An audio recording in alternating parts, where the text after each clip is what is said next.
What is going on, everyone? My name's Boit, and I am here today with finally Age of Mythology Retold hand on the game. Yes, it's here, and I thought, what better way to start this whole journey but to dive into what is very, very new in the new Norse god Freyr. I'm going to be calling it Freyr. I don't know if this is a good way. I'm just like hair, but with a fur at the start.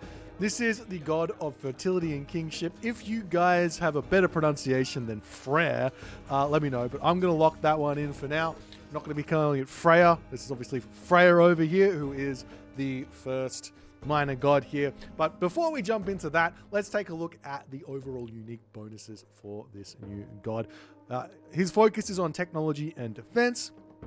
Has a potent defensive god power that gets more powerful with each age advancement.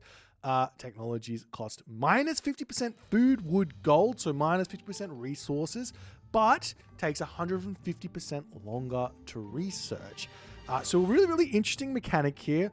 It's a bonus, but it's also got a little bit of takesy-backsy, so it's a really big bonus though. Minus 50% on every resource. You've got technologies out there like Forge of Olympus, which give around about that, but cost, like, you have to buy it in-game. You just get this for free at the very start. That's a Mythic Age bonus. This is huge. However, what does this actually mean for gameplay? If you have yourself, say you want to research like medium infantry, that's going to take an amount of time, plus 150% longer. So that building is basically going to be unusable for the entirety of that research time. So what you're going to have to do is, when you want to research a technology, you're going to have to throw down another military building to get that technology. Now, luckily, you can throw down like a longhouse, you can throw down a great hall, and you can get all your military upgrades really easily. Armories, probably want to throw down 2, so you can get all of your armory upgrades out. Luckily for your economic upgrades, not going to take too long because you're already going to have all of those ox carts out there anyways. So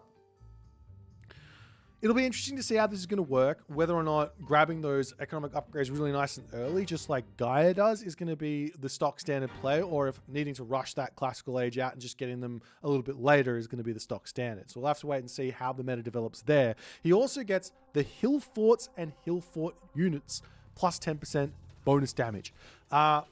This is cool, obviously playing into his defensive kind of shtick here. But the more important thing here, the more huge thing, which I think is the hardest part about Norse, is repairing buildings for free. But not only that, gatherers and dwarves can repair. Why is this so big? Well, the main reason why playing defensive as Norse is so challenging is your opponent is going to sit there sieging you. And normally if you're playing Egyptian, Greek, Atlantean, Siege, I can just repair it and then I can have a little bit more time to prepare the defense against that siege. But with Norse, the siege starts and you're like, I've got to use my army straight away to start engaging my enemy army. I can't repair my town center. Now you can defend, repair, and you can actually have a good game of it. So just off, before we get into the minor gods, just off of that unique stuff alone, I think there's a lot of synergy here. It's going to be a really, really fun defensive god. I think it's going to be possible to play Norse in a really defensive way and have fun with it. But let's check out everything else. We've already seen Gullinbursti. This is the boar that comes through. It's going to be a really, really strong god power. It's going to be able to defend your second town centers, your home town centers, and it's also going to be an absolute menace in the late game. I think you really want to be trying to force this out nice and early against Freyr. And if you're playing as Freyr, you want to try and save this for real big value, because this is a big part of Freyr's kit, it seems. He's also got a unique upgrade with Freyr's gift. This one gives 25% human hit points, 25% hero hit points, which is huge, but costs 800 food, 150 favor. The 800 food, if you chop that in half because of his unique bonus, does go down to 400 food. And the favor is coming down by a little bit every single time you get an upgrade. So this is going to be sort of like a mid-game-ish upgrade is probably when you want to grab it. My guess is once that favor comes down to around about 50-ish, it's probably worth getting this because it's really, really, really good.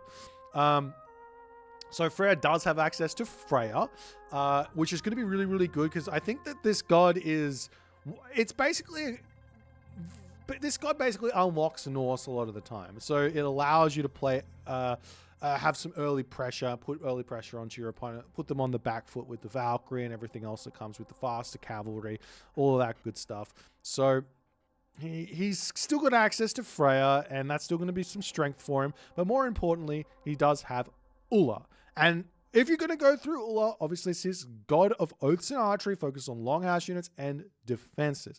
This is your defensive god. You get access to the Asgardian Bastion, which is basically it's a free hill fort that costs favor.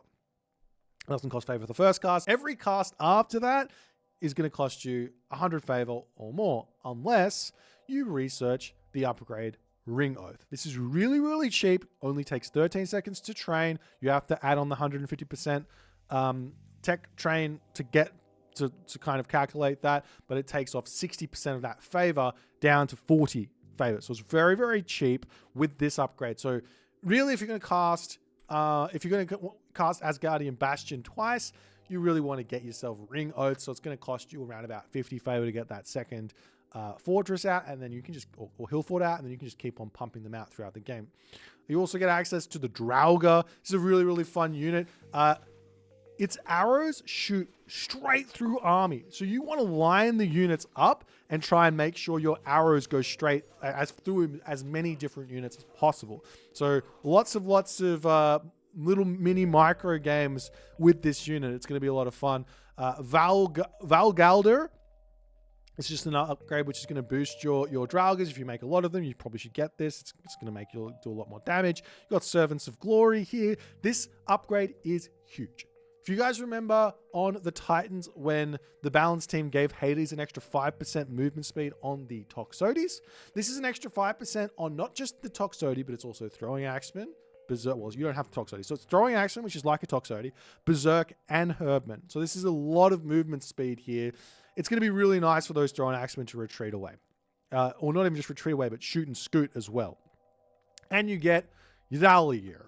I don't know how to say this. I'm going to go with Dalier. Let's go with Dalier. Okay, so you get portable rams enabled. So you don't get access to those portable rams until the heroic age normally, but with this upgrade, you get them in the classical age. Plus, it makes your fortresses train and research faster. So this is a good upgrade, but it's going to take a long time for it to come through, but it's super cheap.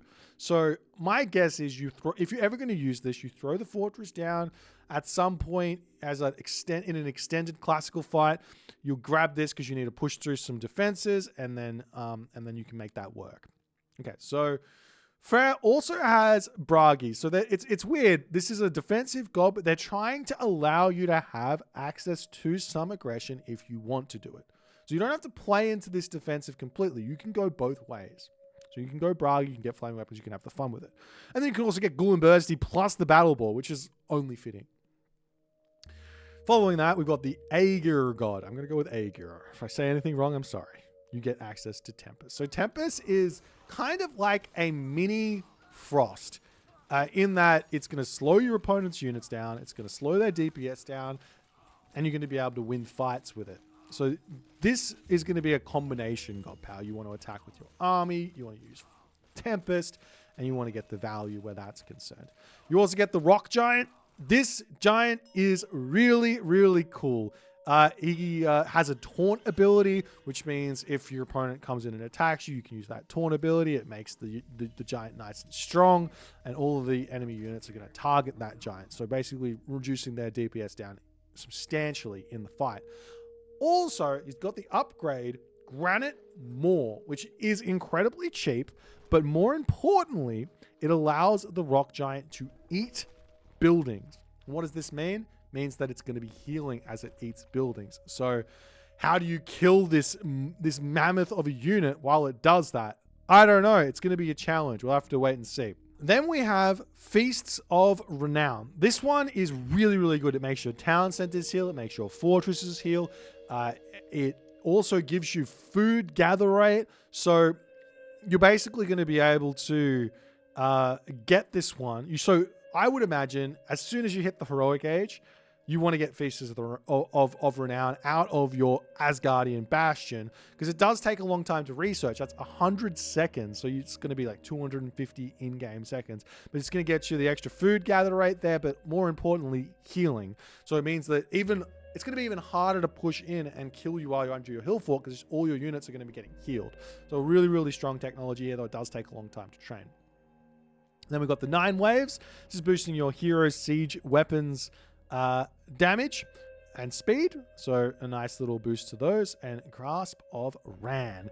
This is wild. Your dragon ships can summon krakens.